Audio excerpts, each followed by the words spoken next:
Anna Duggar denied visit. Josh's jail tightens security. Federal officers enforce emergency lockdown protocol. Josh listed under high surveillance code red unit. Family left in the dark about his mental state. The already tense and closely monitored world of federal incarceration just grew more claustrophobic for one of its most publicly known inmates, Josh Duggar. In a sudden, unexpected development, Anna Duggar was denied her scheduled visit at the correctional facility where her husband is currently serving time. The denial wasn't due to administrative oversight or a simple scheduling issue. It was part of an immediate institutional lockdown prompted by what sources within the system are calling a code red internal escalation. Federal officers responded swiftly, initiating emergency lockdown protocols that effectively sealed off communication and movement within specific sectors of the prison, including the unit where Josh is housed. The news sent shockwaves through the Duggar family, but the real tremor rippled through Anna. After weeks of planning, securing approval, and arranging care for their 7 children, Anna arrived at the facility prepared for what she hoped would be a much-needed window of connection. Instead, she was met at the checkpoint by a stern-looking federal officer who informed her that visitation privileges had been suspended indefinitely for inmates under surveillance in the newly enforced Code Red sector. No further explanation was provided, no timeline for reinstatement, no clarity on Josh's well-being. This moment wasn't just a bureaucratic disappointment.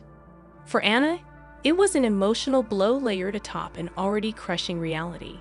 Standing in a quiet corner of the waiting area, clutching a small collection of hand-drawn pictures from the children and a family Bible tucked inside her purse, she reportedly sat in stunned silence for nearly half an hour. Her eyes scanned the concrete walls around her, but answers were nowhere to be found. This wasn't just a missed visit. It was a disruption in the fragile lifeline she's fought to preserve for her family, against all odds. Behind the walls of the prison, Josh Duggar's daily life has reportedly shifted dramatically. While specific operational details remain classified due to federal security regulations, several internal sources have indicated that he has been relocated, either temporarily or indefinitely, to a high surveillance unit, colloquially referred to among staff as the Code Red tier.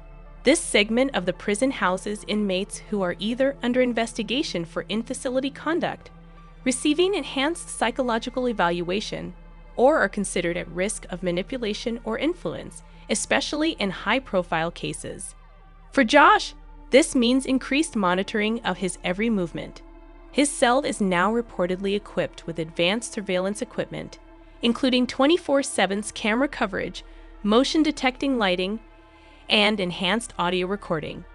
His meals are delivered through a non-contact slot. Group participation in chapel services or work programs has been suspended. Even his daily outdoor time, once a brief but vital moment of fresh air and sunlight, has been restricted to isolated pacing in a secured courtyard separate from other inmates. The question echoing in the minds of those closest to the Duggar family is simple but chilling. Why? Why has Josh been placed under such extreme observation? What triggered the emergency lockdown? And what does this mean for his legal or mental status going forward? The federal facility has not released any official statement citing privacy and institutional integrity.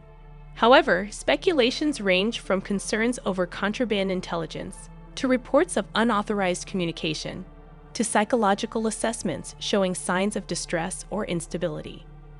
In a prison environment where perception is everything, and any lapse in compliance can invite harsh scrutiny, Josh's public profile may be working against him. For Anna, the opacity surrounding her husband's status is unbearable. She has received no direct updates. Letters that were once processed within a week have stopped arriving. Emails sent through the correctional platform remain marked as pending review, and the one scheduled phone call for the week was abruptly canceled with no rescheduling. It's as if a curtain has been pulled down over her husband's reality, and she has been left staring into darkness, unsure of what lies beyond. Those who have spoken to Anna say she is operating in survival mode, managing the home, fending off media curiosity, shielding her children from confusion, and praying without ceasing for news from behind those walls. This is now her daily rhythm. She reportedly checks her mailbox multiple times a day, keeps her phone at full charge, hopes each ring might be the call that tells her whether her husband is okay or not. Her faith remains the only unshaken pillar. Friends close to the family confirm that Anna has doubled down on her spiritual routines, morning devotionals with the children, family prayer time, and regular communication with church elders. Yet the silence from Josh's side has unsettled even the most steadfast voices in her community. "We believe in God's timing," one friend said, "but we also believe that a wife deserves to know if her husband is safe." Inside the facility, staff members reportedly carry a mix of frustration and caution. Managing a code red unit is complex. It demands not only increased resources, but discretion, empathy, and a razor-sharp adherence to procedure.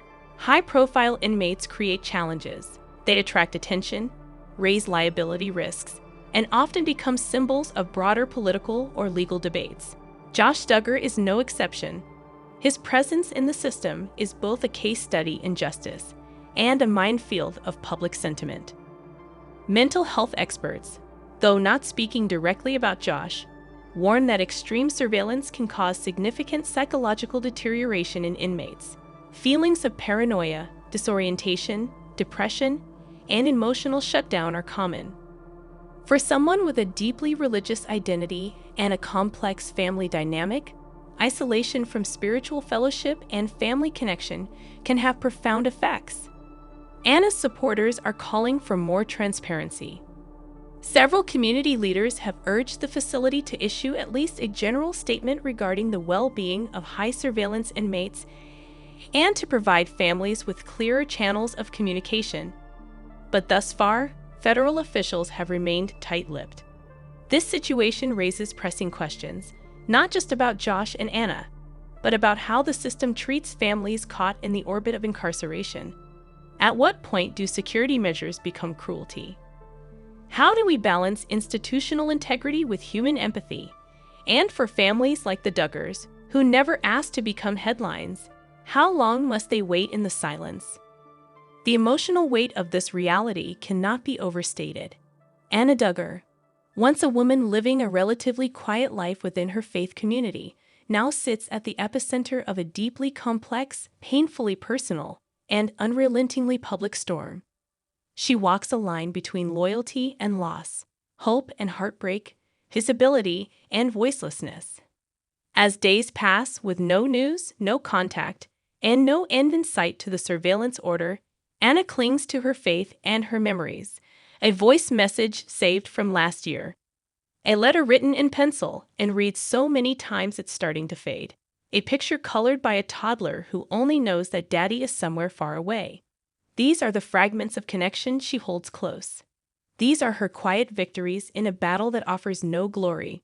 Thanks for watching.